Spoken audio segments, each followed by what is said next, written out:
ମା ଅପରାଜିତାଙ୍କ ସହିତ ଜବରଦସ୍ତ ଡ୍ୟାନ୍ସ କରୁଛନ୍ତି ବାବୁସାନ ମହାନ୍ତି। ତ ବାବୁସାନ ତାଙ୍କ ମାଙ୍କ ସହିତ ଏମିତି ଡ୍ୟାନ୍ସ ଦେଖି ଆପଣମାନେ ମଧ୍ୟ ହସି ହସି ଗଡ଼ିଯିବେ। ତେବେ ଦର୍ଶକ ବନ୍ଧୁ, ଆପଣମାନେ ତ ସମସ୍ତେ ଜାଣିଥିବେ ବାବୁସାନ ହେଉଛନ୍ତି ଅଲିଉଡ଼ର ସୁପରଷ୍ଟାର।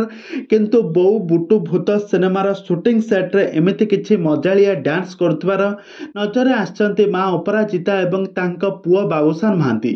ତେବେ ଦର୍ଶକ ବନ୍ଧୁ, ଏ ସମ୍ପର୍କରେ କ'ଣ ରହିଛି ଅଧିକ ଅପଡେଟ୍ ଜାଣିବା ପାଇଁ ହେଲେ ଭିଡ଼ିଓଟିକୁ ପୁରା ଶେଷ ପର୍ଯ୍ୟନ୍ତ ଦେଖନ୍ତୁ।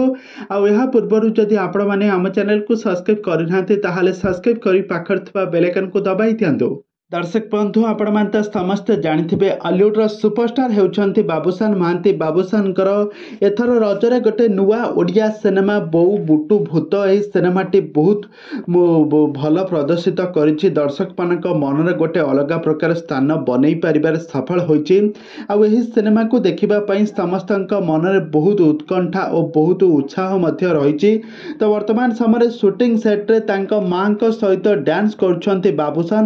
ତାଙ୍କ ମା ଅପରାଜିତାଙ୍କୁ ଯେତେବେଳେ ପୋଡ଼କାଷ୍ଟରେ ଯେତେବେଳେ ପଚରା ଯାଇଥିଲା ତମେ ଡ୍ୟାନ୍ସ ଶିଖିଛ ନା, ସେ ଆଦୌ ବି ମନା କରିଥିଲେ। ଆଉ ଆଜି ତାଙ୍କର ଡ୍ୟାନ୍ସ ଭିଡ଼ିଓ ଭାଇରାଲ ହେଉଛି ତାଙ୍କ ପୁଅଙ୍କ ସହିତ ଡ୍ୟାନ୍ସ କରି। ଏବେ ସୋସିଆଲ ମିଡ଼ିଆରେ ବହୁ ମାତ୍ରାରେ ଚର୍ଚ୍ଚାରେ ଅଛନ୍ତି ବାବୁସାନଙ୍କ ମା ଏବଂ ବାବୁସାନ।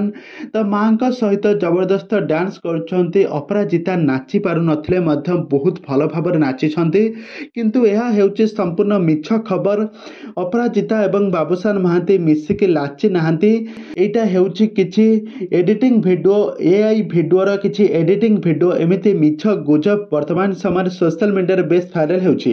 ତେବେ ଦର୍ଶକ ବନ୍ଧୁ, ଆପଣମାନେ କ'ଣ ସତରେ କ'ଣ ମା ଅପରାଜିତା ଏବଂ ବାବୁସାନଙ୍କର ଜବରଦସ୍ତ ଡ୍ୟାନ୍ସ ଆପଣମାନେ ଦେଖିଛନ୍ତି କି ନାହିଁ, ଆମକୁ ନିହାତି ଭାବରେ କମେଣ୍ଟ ବକ୍ସରେ କମେଣ୍ଟ କରନ୍ତୁ।